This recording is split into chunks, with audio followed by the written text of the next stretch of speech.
All right, so today we're talking about chilling and building wealth. All right. So how many people like to work hard?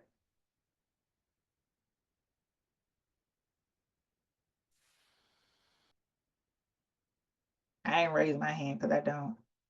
Look, how many people like to work smart? Yeah, that's what I try to do. I try to do that. So that's what the Chill and Build series, right? This is my first time doing something like this. Usually I talk about on the active side, a little bit about the passive side, but I wanted to create this series because getting a lot of folks who want to learn more about the passive investing side, especially with what's going on with the administration. There's just a lot going on. So people are thinking of, need to learn about the different ways to make your money work for you, especially in the long run.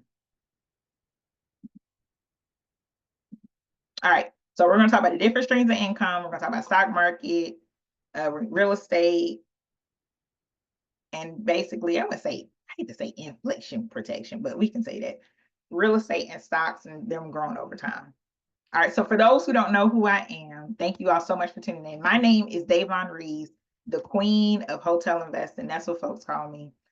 And the reason why they call me the queen of hotel investing, I started off my journey 15 years ago. Started as a front desk agent. I was actually at an event earlier today for the hospitality industry in Atlanta, the Atlanta Convention and Visitors Bureau. They celebrated 100 years of the airport in Atlanta in Delta. So both of them are celebrating their 100th anniversary. And so the ACVB put together this beautiful event. It was like the youngest Black pilot, female pilot who is a college student. The CEO of Delta, Ad Bashan, was there. The mayor of Atlanta was there. So it was just a great event. And it was across the street from where I got my start off as a front desk agent. And so people who, when I used to volunteer as a student, and the people who I used to see, some of the people I used to check in and volunteer with, to see me in this space has just been a great thing in hotel ownership, right? So 15 years, over 15 years in the making. So I have experience at hotel operations, asset management, feasibility studies, and development. So I have $1 billion in asset management. Author of author of the book How to Buy a Hotel, $30 million assets under management. Actually, to change that number because we just sold a hotel, so my assets under management and net worth went down a little. Well, I'll say yeah, it went down a little bit because I sold the hotel. And we didn't make any money off that hotel yet. We'll make the money on the next hotel we sell. But I've been featured in just about everything with the exception of Essence. I received numerous awards, Georgia State University 40 Under 40, the ISHC, which stands for the International Society of Hospitality Consultants Emerging Leader, the Atlanta Business Chronicle, Women of Influence, just to name a few. So these are my 3 hotels. Home 2 Suites, that was the first hotel acquired in 2020 in El Reno, Oklahoma. It's actually up for sale. We're selling that one.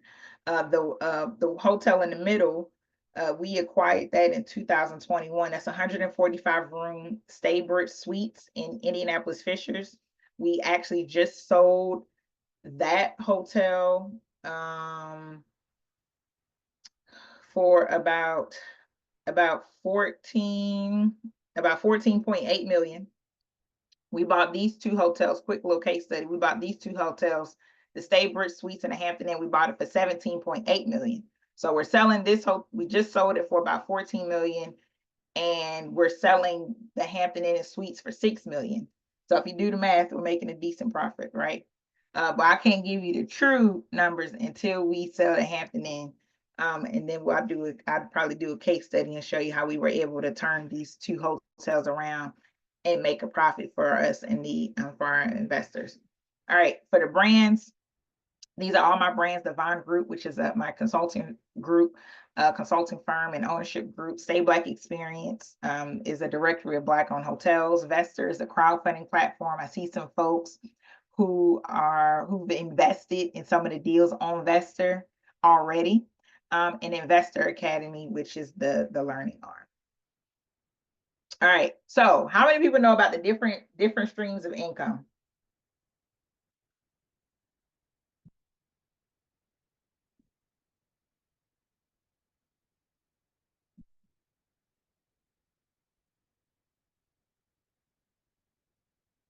So I'm going to go through them. There are 7 different streams of income. How many people got to earn income from a salary or from a job? Okay. How many people have profit income from revenue from a business? So basically, this is your side hustle. So what about interest income, meaning earning from loans or bonds? Okay. What about dividend income? So how many people are making money from dividends? So stocks or REITs? Yep. Yeah. How about money from rental income, cash flow from real estate?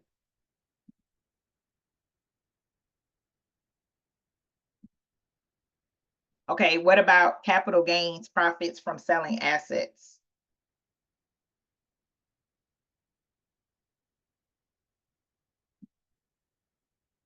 On its way. That's right, it is. That's right. What about royalty and licensing income? So basically, you have an idea and you're making money from selling your brain, um, your IP and intellectual property. You're selling your brain. And some people probably roll it in with the profit income.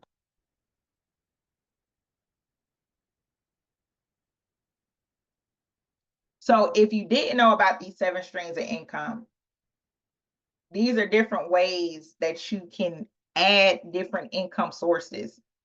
So that way you can build more wealth, right? That's the goal. We want to make more money. We all want to do it, right? Licensing my art. Oh, beautiful. I love it. I love it. So as far as why passive investing, right? Time freedom, so you can earn without making it having daily effort. Wealth acceleration, so you're building generational wealth. Diversification, so you're reducing risk of costs across asset classes, and inflation protection, which is basically your real estate and stocks growing over time.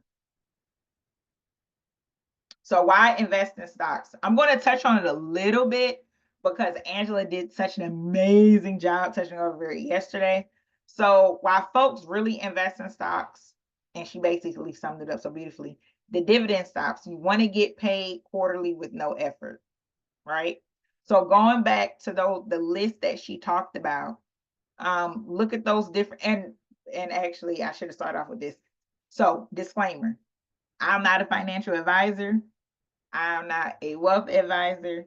I am just providing you with information and education. By no means, I won't be giving you any advice on which stocks to pick and all that good stuff. I'm not licensed to do that. That's not my job. But if you are looking for, I would recommend that you work with the CPA or with the financial advisor. Now, I do know that there's some folks who are in the circle, in my inner circle. On Thursday, we're actually going to have a licensed financial advisor come on and give some tips on Thursday.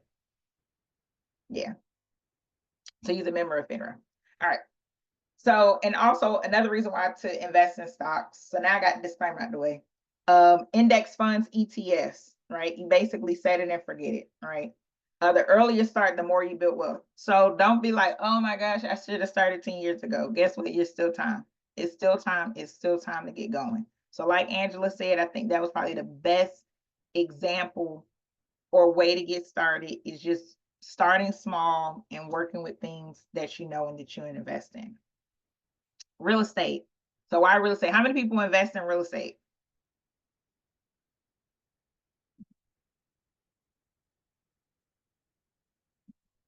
So why folks actually invest in real estate? Cash flow, monthly rental income, the appreciation, the property value increasing over time. One of the biggest reasons why people invest in real estate, the tax advantages, right? Depreciation, deductions, and 1031 exchanges, and then leveraging using people's money to invest. So how many people they get that big tax bill because tax season is over now, and you get the big tax bill and you like, what the hell can I do to mitigate these taxes? How many people feel that way? So when your CPA, whoever you are going to do your taxes, start asking you questions, and you start seeing instead of a negative, you start seeing a positive because you started diversifying your income and going back to those different streams of income of writing off mortgage interest, you know, investing in real estate and writing off the depreciation, you know, your business, all of those different things are ways to help you build the wealth. And that's really how the wealth stay wealthy. That's what the conversation is going around, is just taxes, taxes, taxes, what folks can do to save money on their taxes. Listen to a CPA, and they basically say the majority of the tax code is helping you save money on your taxes. So if you work with the right people and do the right things, then you're able to save money on your taxes.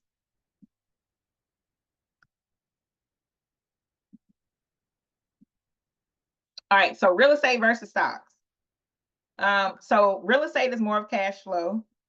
Stock market is cash flow, but it's dividends. Appreciation, yes. Stock market, yes. The liquidity, the biggest thing is not instant. So that's one of the biggest things. You need to diversify your portfolio because it's not instant money. If you invest in real estate, residential real estate is probably a little bit more instant than commercial. Commercial takes a little bit longer. So commercial meaning hotels, meaning multifamily, meaning office, that money isn't instant. So if you're looking for an instant return, it won't be real estate. Unless you bring in that cash flow, then that you're getting some money coming in, but it won't be instant. Stock market, yes. Some of the major benefits, some benefits we just talked about. And then hands-off investing, right? So some people, you can't invest in real estate without being truly hands-on. Like my hotels, the 2 hotels that I have now, we have a management company that manages the day-to-day operations, and then we have an asset manager who manages the day-to-day operations. So that's it's a combination of active and passive investing because I'm not handling the day-to-day operations, right? So if something happens, now I went to my hotel in Oklahoma a couple weeks ago, and I was shooting some video there. You should see me. I was on top of a roof. It's gonna come out soon. You're like, what the? I figured that's some boss shit, right? I'll be dancing on top of the roof of my hotel. So the video's coming out. I can't wait. And so I was there. You know, I saw this is me being really detailed oriented, just, you know, looking at different things. This is my hotel. And no, you know, people are not going to take care of your stuff like you take care of it, just little things. And so instead of talking to the general manager and having a conversation with her, I reached out to the asset manager, and I had pictures, and I'm like, you know, this is off. What is going on here? What's going on here? This doesn't make sense. You know, the front desk isn't doing this, the front desk isn't doing that, you know, and not yet. Yeah, Jameer, he always makes his appearance. And so that's my 6-year-old. And so with that, I sent it over to the asset manager, Tommy, by the way. And for the folks who's in the inner circle, he came to speak last month, if y'all remember him. So he's the asset manager for our hotels. And so he talked to the management company about it, right? And so that's what we pay him for, a fee. So a lot of times when they build their assets in real estate, that's the level that they want to get into. So that way you can be truly passive.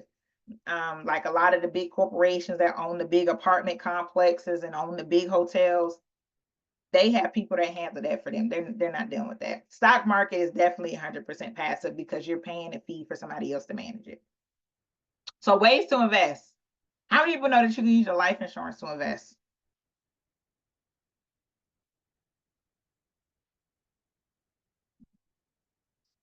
Yes, yes. Yeah. And you know,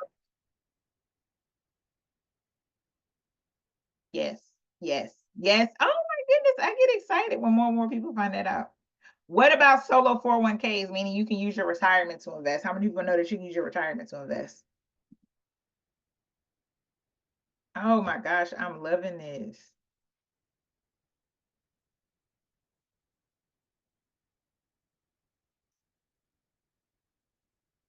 I love it. I love it. Y'all make this so easy.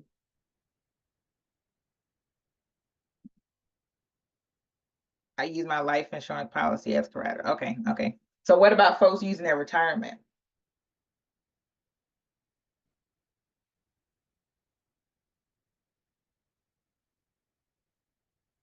Because a lot of people don't know that you can, oh, I love it. I love it. Because a lot of people don't realize it, that they can use their retirement to invest, especially when you want to invest in in commercial real estate because it takes a little bit longer to see your return. And so you don't want to use, your money for emergency for that, right? So EQRP, solo 401k are different types of ways that way you can use your retirement besides what the stocks of 401k is invested in. Yes, that's correct. Right. So for instance, when you use your retirement to invest, you're moving it over to a custodian, like Equity Trust, if EQRP, those are different companies. And so you have a little bit more control of your retirement money. When you leave your money, let's say you work for a company, and depending on how the company is structured, sometimes they don't let you move it, but they manage the money for you, right? So they invest on whatever they think it should be invested in. Maybe you want to invest it in, maybe the stock market is not doing so well, right? And so you want to get a little bit of control and maybe move it where you can invest in real estate or maybe invest up in a startup company. And the stock market is like 8 to 10% return. And then this real estate opportunity is 20% return, right? And you just have a little bit more control. That's really the difference. Does that make sense? What's EQRP? There we go. That's why we're here. So EQRP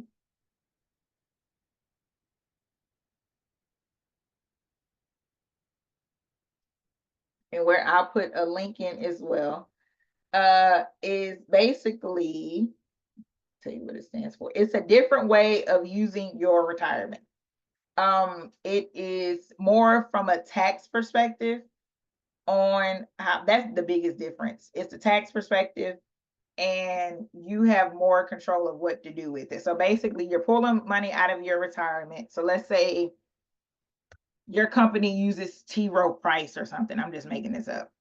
And so you pull you pull your money out and then you move it over into you roll over your 401k, your IRA, uh uh um TSP, which stands for that's for the military. And then you move it into an EQRP. So let me trying to always get it's a qualified retirement plan. That's pretty much what it is. And it's a different way to do it. I was trying to put a link in there. There we go. So we have some of our folks, and the biggest difference is, like I said, is the tax advantage of whether using your solo 401k or using a qualified retirement plan. And so that's the question that you would probably ask your accountant to see which one would be better for you. And I can put the link. I could put the link in so that way you can book a consultation in the email, right? So that way you can see which one would be best. And it's better to do it to start the process as early as you can. Some folks even use EQRP to pay for like coaching courses or to pay for so that way they can learn more because it's an investment into their business. Some folks use it to invest in the startups, invest in the real estate, invest in the company. So it's basically, you making your money work for you. So that's what an EQRP is. It's a qualified retirement plan.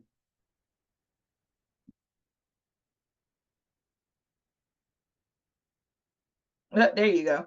It's enhanced qualified retirement. There you go. It's really just a marketing term for a solo and for yeah.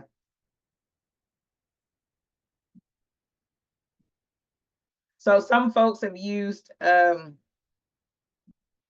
so EQRP is enhanced qualified retirement. It's really just a marketing term for a solo 401k. Yep, basically another vehicle to invest with your marketing funds. Okay, there you go. All right, next thing is so how to start investing today. So you can invest in rental properties, hotels, or REITs. Does everybody know what a REIT is?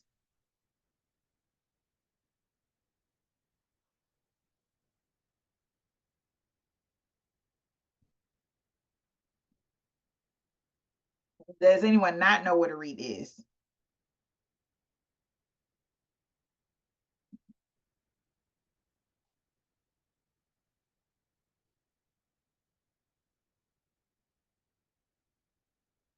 All right. So for those who don't know what a REIT is, a REIT stands for Real Estate Investment Trust. And so basically it is a group, it is it's a it's basically a company. You're investing in a company that owns real estate. And so there's about 18 different lodging REITs. There's about probably 9 different REITs. So you can invest in hotel REITs. There are multifamily REITs. There are office REITs. There are hospital REITs. There are storage REITs.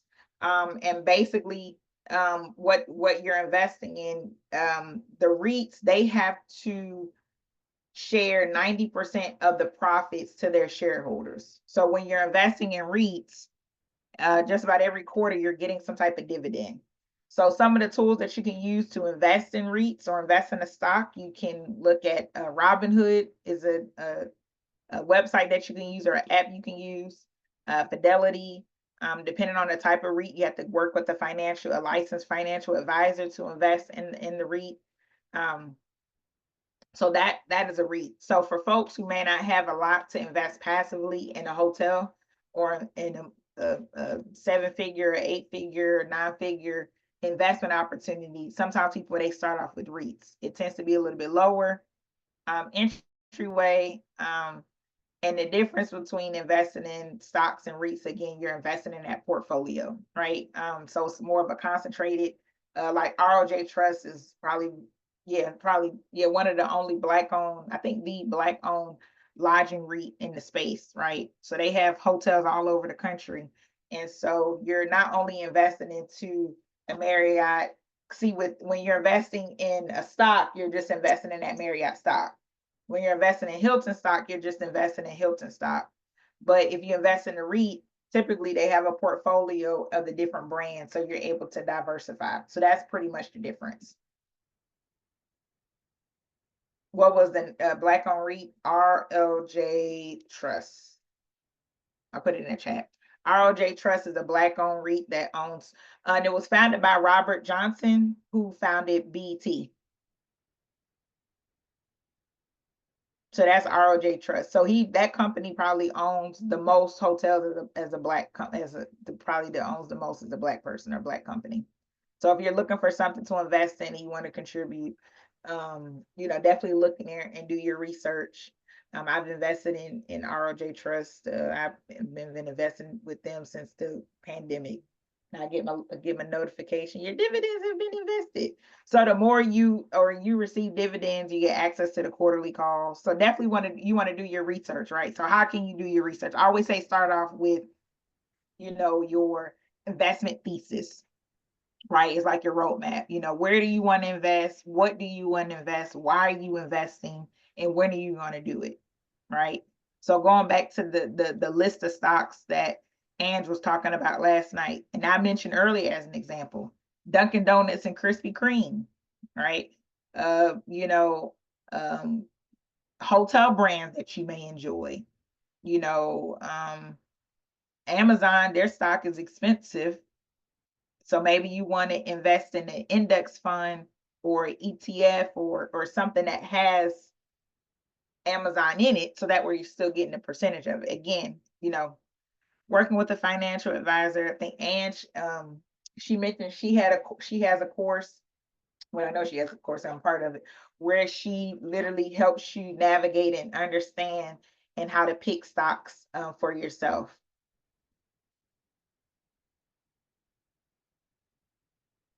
And the biggest thing is definitely just staying consistent, right? That is probably the biggest thing and is the hardest thing. And investing, because it can be definitely want to have patience. If you're investing in real estate, especially commercial real estate, you have to have patience. And if you're an active investor, it can be stressful because you're doing a lot. And if you're investing other people's money, it can be stressful. So you just want to know what you're doing and then being patient. All right, so next steps. Definitely want to sign up for Andrew's course if you haven't. Offering a mini course and workbook. So if you need the link for that, write down a company that you support so you can start working on your stock portfolio. That is your homework. I want you to write a list of companies that you support. And then tomorrow I'm going to present on crowdfunding. We've been getting a lot of questions on folks. They want to learn how to invest. And what crowdfunding is basically people coming together. So basically looking for deals, seeing how to analyze the deals and see what are the next steps, that process to crowdfund. All right, so we'll definitely leave some time for Q&A. Do we have some questions?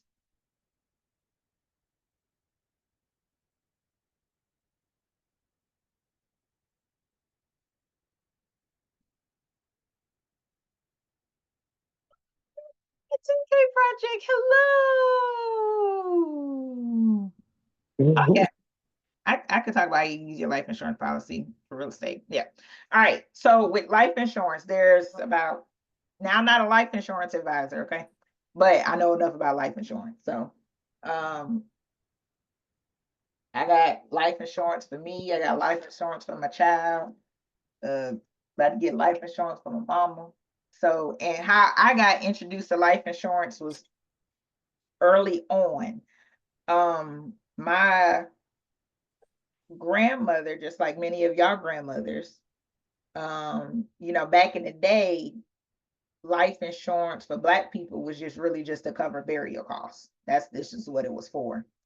But a lot of wealthy communities and non-Black communities, specifically white communities, they use life insurance as a way to build wealth. Because if you think about the numbers and you paying into it, the policy may be 50,000, but if you think about it on a monthly basis, by the time you finish paying for it, you may not even invested the full 50,000, right? And so if God forbid something happens to you, you leave that money, to pay for your burial costs, and then the rest can go to your family or leave it in a trust to take care of them. So that's how so many different generations have been able to thrive using life insurance. So there are about 3 different types of life insurance. There's term, whole, and index. I'm just going to talk about whole and term because I don't really get into the other one. And so basically what a whole life insurance policy is pretty much a whole life, right? So a term is 10 years, is based off of a certain time period. So it could be 10 years, 15, 20 years. And so basically you pay into it every month. And let's say God forbid, something happens to you when you turn after 20 years of passing, but you paid into that term life insurance, and you don't have any other life insurance, year 21, your family won't be able to use that money. The money is gone. It went back and you just paid it to the insurance company. You just gave it to them. Here you go. Now, if you down year 19 of that 20 year, then you can use it. Terms typically tends to be a little bit cheaper. And a lot of people push term, right? Because it's not as expensive as whole. Whole is different. Whole is, and again, I'm not a financial advisor, not a licensed life insurance advisor. I'm just telling you what I know. I have enough policies and working with enough and hearing enough of these presentations, right? Oh, here you go, Elisa. Yep, IUL, Index Universal Life, licensed to sell. There we go. Okay, better drop your link in there, Elisa. Somebody may want to book a call with you. And so with whole life, it's no term. It's not 10-year, 20-year, 15-year. You pay into it. And you pay into it, and there's what he calls an accumulative or cumulative cash value, right? So you start building cash value into your policy, right? So you buy into a policy that may be like 50,000, and after a while you get, like, I'm just making this number up, you could build into it and it's 10,000 cash value. So 10,000 or whatever is built up, right? And so with whole, what people do, you're borrowing against your policy. right? And so let's say you take the 10,000. Now, of course, it's like a loan. And you can pay it back. What some people do, they don't pay it back. They take it out the policy. So let's say $50,000 policy, and you take 6,000 out of it. God forbid something happens, then it's 44,000 left, right? And so what people have done is that they have used the cash value of their policy to pay for school, to buy a car, and to invest in real estate. So we had one of my first investors, Aquania. That's how she got into real estate investing. She actually used the cash value of her life insurance to invest. And so basically you borrow against it, right? To invest. I've done it as well, where I've used the cash value of my life insurance to invest. So the younger you are, the cheaper the policy is. Also, the healthier you are, the cheaper the policy is, because the insurance companies, they really just want to make money, right? And back in the day, insurance companies are the companies who owned a lot of the big buildings and hotels, right? And so, in my opinion, they make more money. Oh, okay, we got another licensed agent. I love it. I hope I'm explaining it right. They'll jump in if I'm wrong, right? And so I have an IU. I'm wondering how to use that to buy real estate. Are there policies that include real estate? So you're borrowing against it, right? So you're taking the cash value, and then depending on the policy, you have a certain time frame of when you can pull the money out. Some people use their retirement. I mean, some people use the life insurance as their retirement, right? So if you have an IUL, you definitely probably either work with their agent, or you need to contact the company, one, to see how much you have to actually borrow against it, and you use what you borrow or what you built to invest. That's how you use it to invest in the real estate or to buy real estate. Let's say you have $100,000 policy and you paid 20,000 into it, and you want to use the 15,000 of it, right? So what you'll do is you'll take that money and invest into real estate. Does that make sense?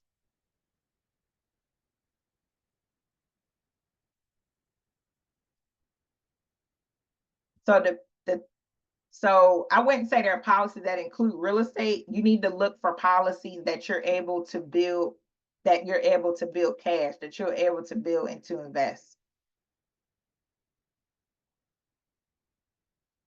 You have to pay it back. I mean, they want you to pay it back. Some people don't pay it back because it's a loan. But what it comes out of your policy. So let's say, now I give you an example. This is a bad example. So this one woman, she had a life insurance policy. I forgot how much it was. It was like 50,000. And how I found this out, this was at the funeral. So it was a woman who passed away. She had a life insurance policy. It was either 25 or 50,000. And she kept borrowing against her policy. It wasn't any money left to bury her. So you don't want to do that. Yeah, that maturity doesn't have to be paid back.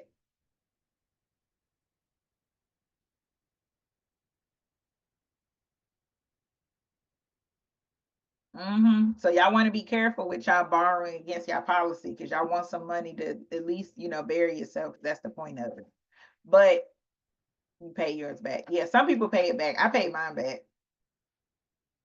But so when you're setting up your life insurance policy, and when you're speaking with a life insurance agent, you want to be able to explain to them that, so you can't do that with a term policy. I know term policies are cheaper, but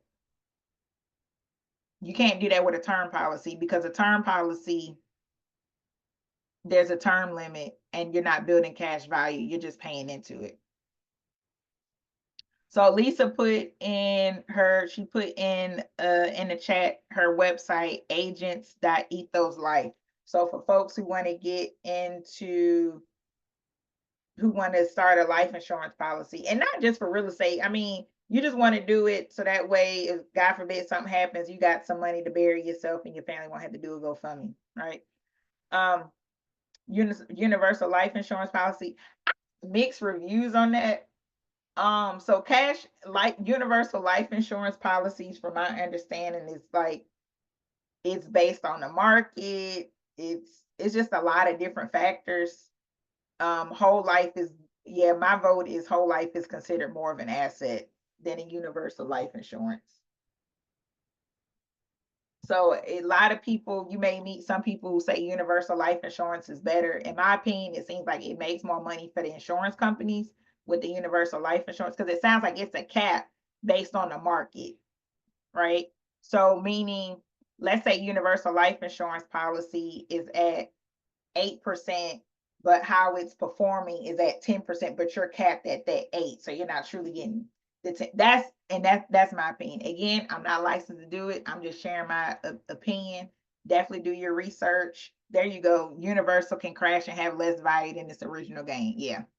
So you definitely want to ask those type of questions when you're looking for different life insurance policies. It says you can also push all of your term in a high. I push 50K in my term of life. I have Northwestern. Yeah, I'm doing that as well, right?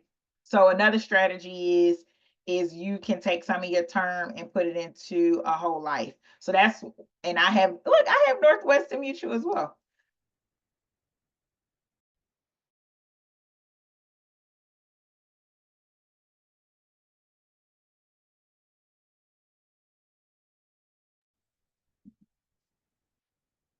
Yeah. So that's some good. This says, do you purchase insurance for each real estate property to pay? No, no, no, no, no, no, no. I think you're getting it confused. Wait a minute. Hold on, hold on, hold on. You're getting it confused. Hold on, hold on. Let's clear. I'm glad you asked that. So, you're getting life insurance to cover burial costs and to cover you. I wouldn't buy, because you just can't go off and buy different policies, because then they may not give it to you, right? Because again, insurance companies, they want to make money. They don't want you to make money, right? So they're going to do a health assessment on you. They're going to, meaning if you smoke, if you got all these different histories, you may could potentially even get denied because you're a higher risk of dying. Like, for example, I give you a history fact. Malcolm X and Dr. Martin Luther King, they were unable to get life insurance policies on themselves. They knew something was going to happen to them. The life insurance company knew something was going to happen to them, because so that means that they weren't going to make any money, because they knew that their lifespan was going to be short. So that is the purpose of life insurance, right? Is to take care of your loved ones. And the rule of thumb is to get 10 times of whatever your income is, or 10 years, whatever your income is, so that way your family can at least be taken care of for 10 years. That's the true purpose. So I want you to understand that I wouldn't use life insurance or the cash value life insurance as the only way to invest, but just different ways to build money. Because if you're paying into life, if you're paying into something, then it's a way that you can use it to invest. Does that make sense? I wanted to be clear about purchasing insurance for each real estate property to pay off the debt at your debt. Like I wouldn't, and again, I will work with the financial advisor on that. Does that make sense? Because it sounded like you was getting confused. Okay. Do you, it says, do you purchase insurance for each real estate property to pay off the debt at your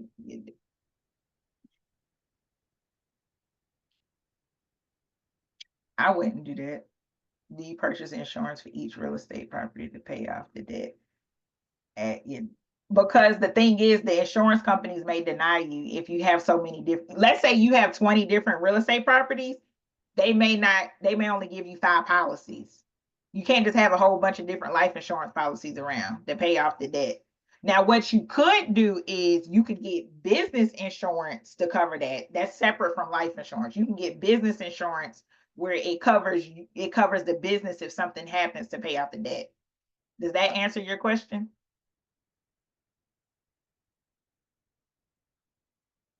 Does that answer your question about the, I would get, so with that I would get business insurance and not the and not the personal insurance. Okay. All right. Yeah, business insurance. Like for instance, my business, if something happens to me, I have investors, then they will get their principal back. Right. Does anyone else have a contact for Northwestern for the people out there? A lot of upfront fees fees do they pay interest in them? So with Northwestern, I'm with Northwestern. Let's see, I have somebody with, let me take this off. With Northwestern, I don't remember paying any upfront fees. What you do have to pay for, you have to pay for if they give you a financial wealth assessment. Um, but I can give you, hold on, I can get that to you right now. And she was actually on one of the calls. Nicole Garner. She's on one of the calls. So no, you don't have to pay any upfront fees. They take them in, like I have a mutual fund with them. So I get my statements and everything, and they have their fees. So that doesn't come. The only thing I had to pay for, you have to pay for your life insurance on a monthly basis. And if you have to do a financial assessment, but they get commission off of whatever products that you purchase. So if you purchase a mutual fund or invest in that, that's how they get paid.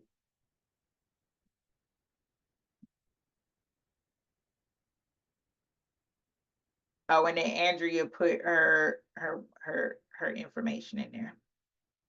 And I'll get you the Northwestern contact. These are some good questions.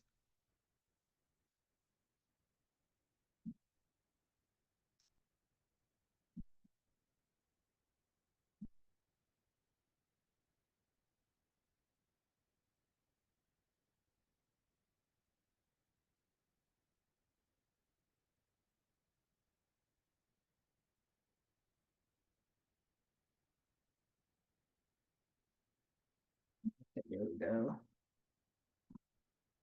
All right, let me get. Okay, there we go. That's the email address for Northwestern Mutual Rep. Okay, there we go. So reach out to her and just let her know Davonne sent you. So that's for the Northwestern Mutual Rep for someone who wants to use Northwestern Mutual.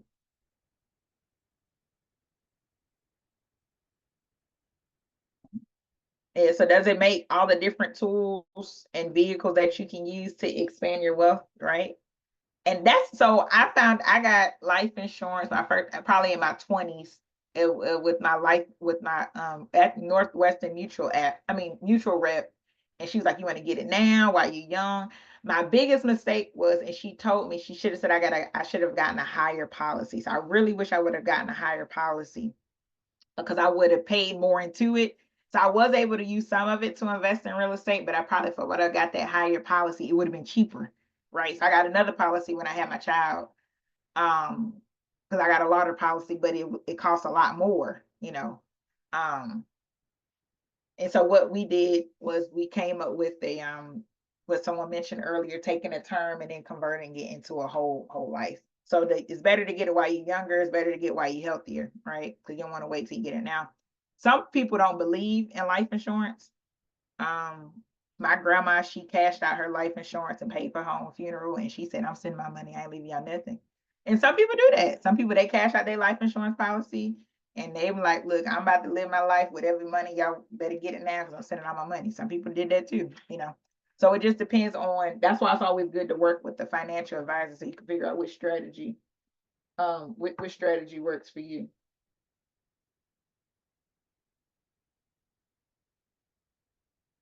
Mm-hmm. Yeah, so don't be some people be banking on folks to get money. No, don't be banking on that. Because my daddy was like that. He was like, I'm spending all my money while I'm alive. Y'all ain't getting nothing. He's like, I'm spending every last cent. That's where he was getting Amazon boxes after he passed. They was still coming. I said, oh, he wasn't playing, you know.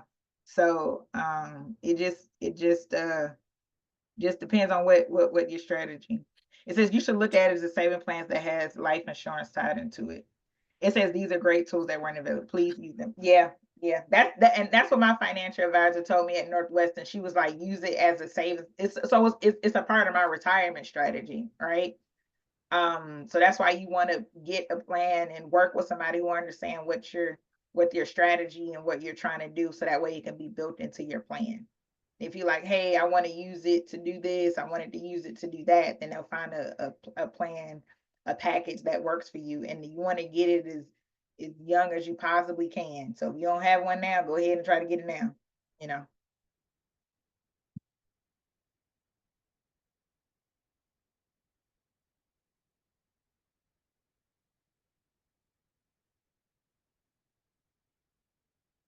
Davonne. Yeah. Hi, I just wanted to say that these tools, weren't always available, and they're easy assets to get for people. Mm-hmm. So that's a conversation you should have for sure with an insurance agent because they Mm-hmm. weren't always available. They weren't always accessible. When I was much younger, we weren't able to get whole life policies over $5,000. Now Mm-hmm. you can get it for $100,000 and more. So I would love for people to really reach out to these agents and take advantage of it.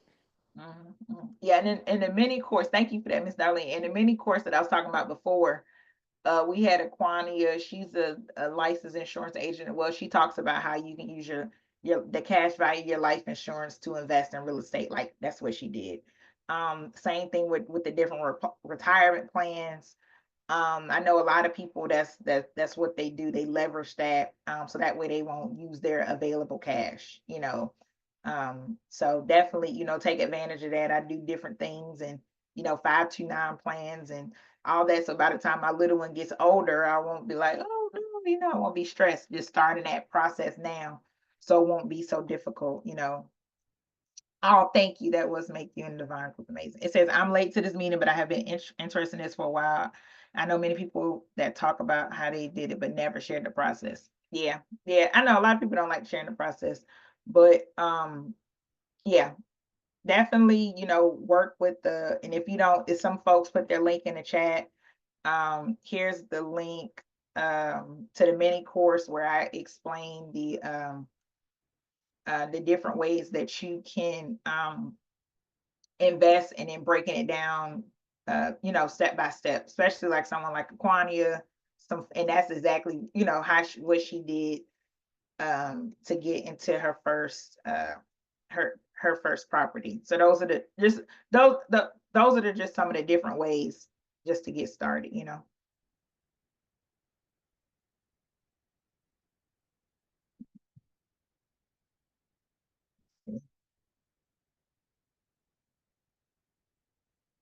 All right. Oh, I'm glad that you enjoyed it. I share whatever I know, which isn't much. No, it's okay.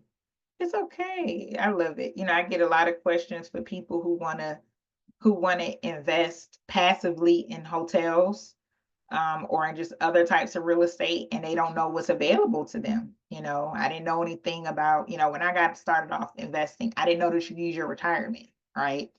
I didn't know, that you can build up your stock portfolio and then use that, to invest, right? Oh, good. I'm glad you just make sure you tell her Davon sent you. Okay, and here's the link for the folks that want to um, learn more about life insurance and how to use life insurance and how to use your retirement to invest. So put that in there. And it's even a video of Ange walking you through how to invest in REITs as well. So she breaks it down. She's a better educator than I am. She does a good job of explaining stuff. So I really like how she explains stuff. So, oh, thank you, Miss Darlene. You're like my biggest fan. I love you.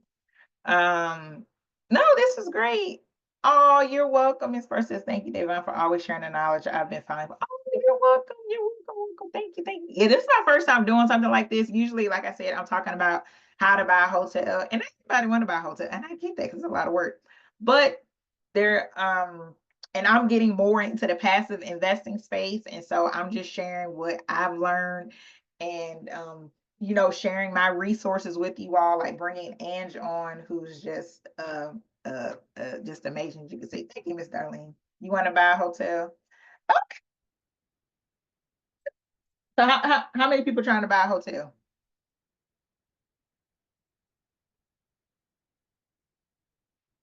Miss Darlene, I know you want to buy one. Yeah. Oh my goodness.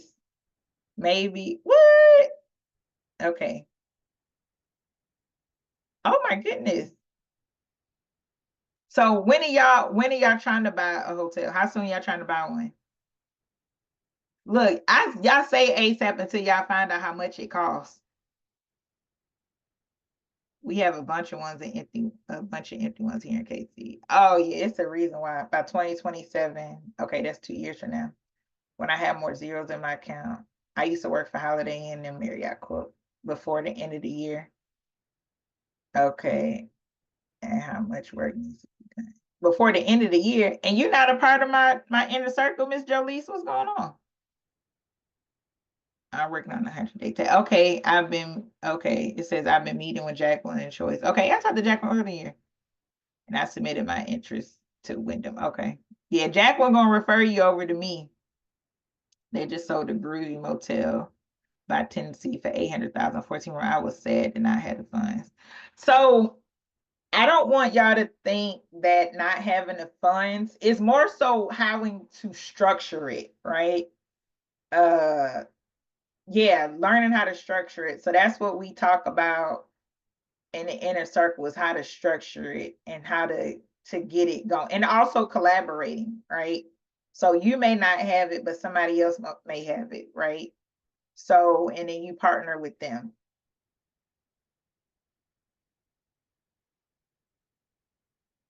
How to structure, yeah, that's the biggest thing, is how to structure, hopefully within 28. Okay, and protect yourself in the investment. Yeah. And y'all haven't joined the Groovy Motel. That sounds like a fun hotel.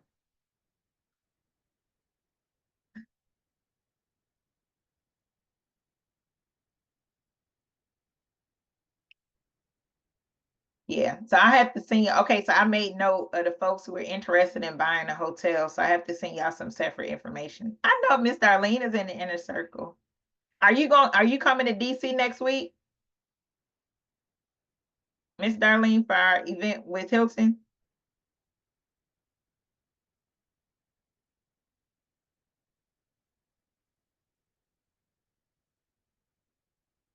If not, I'm we're doing. intending on it. Yes, I'm intending on it. What Oh, day you is it are? again? Yes. It's on the 30th. Okay, I'll send you the information because I have to send Hilton your Okay. I have to send Hilton your information. So last week we went to IHG headquarters. I gotta post that in the group. So we went to IHG headquarters, and we toured the design center. So the inner circle, basically what it is folks who I work closely with them to help them achieve their goals of hotel ownership or even marketing. Some folks and so for the folks, the Hilton event is only for my inner circle people. Yeah. So I can send y'all some information about joining the inner circle. Says, how do you become part of it? I'll send y'all some information. So we have events that's only for the inner circle. Like last week, we were like I said, we were at IHG Design Center, and the chief development officer gave us a presentation on IHG and the brands, and we were sitting in the model rooms. Next week is going to be Hilton Corporate. So Hilton, they're going to break down the different steps on how to buy a hotel and more about the Hilton brand. In October, we're going to Choice headquarters, working on Marriott headquarters as well, and just different events throughout the year. And then you'll work with me and work with Tommy. We have webinars with with definitely with experts. Miss Darlene, were you on last one with Tommy? Were you on that one? Oh yes, that's why I said if you need to be in inner circle because it is very intense. But he gave us a wealth of information, and I did an evaluation this week, so the materials are just phenomenal. Oh, good. I'm glad you learned. Yay. Yeah, this Thursday we're gonna have a financial advisor coming in, and a licensed financial advisor. So he'll be able to get into he'll be able to get into it. So yeah, I'll send y'all some information about the inner circle. It's more so for folks who are ready to buy a hotel in the next couple of years. For the folks who just want to passively invest, I won't worry about joining. Unless you just want to come to the events. Oh, Miss Shirley, you coming? Oh, good. I'll see y'all.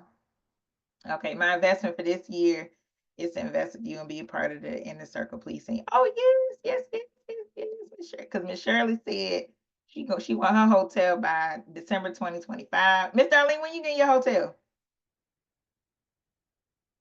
Well, I'm looking now. No, you didn't tell me the deadline. anticipating. Well, I'm anticipating sometime this year, by the end of the year, early next year. There we go. We got Yeah, you that deadline. Yeah, we're on. I'm on it though. I actually have been following your steps for years, and so it is something that people really need to take the time out, because you can lose your shirt. Yeah. Yeah. And Oh, thank you. so it's no joke, but it's been a very interesting and also very rewarding for me, because I feel very confident in what I do now as opposed to before. Oh, good. Okay, Anything, yes, I'm really feeling really confident about it. oh, good. Okay, I would. Oh, good. Well, hopefully, well, you have to let me know if you can make it because I have to let Hilton know. They just sent out a. They just. Miss Shirley, did you get your email from Hilton? I know somebody just said they didn't get it.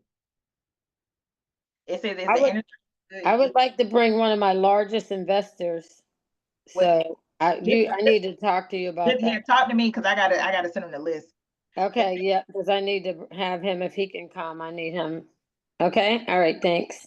Thank you. All right. Have a good night, Latrice. Thank you for tuning in. It says, is an inner circle good even if I don't want to purchase a brand new hotel first? Oh, yeah. It's really the community aspect and just the information. No, you didn't get the email. Okay. I have to check with them. Okay. Well, I appreciate you all so much for tuning in. It looks like we got a lot of follow-ups. Thank you all again so much for tuning in. You'll get a replay, get the information for the folks who's interested about the inner circle. You'll get that in the follow-up email for the folks who like, ooh, I ain't trying to buy a hotel. I'm just trying to be a rich auntie and just invest in things. Cause I got a friend that's all she does. She just invests. She like, Davonne, tell me where to go because I ain't trying to buy no hotel. You're doing too much.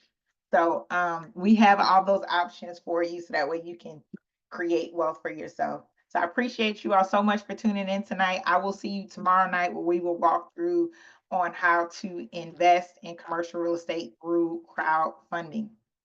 All right. I'll see you all tomorrow. And thank you again so much for tuning in. Thank you all.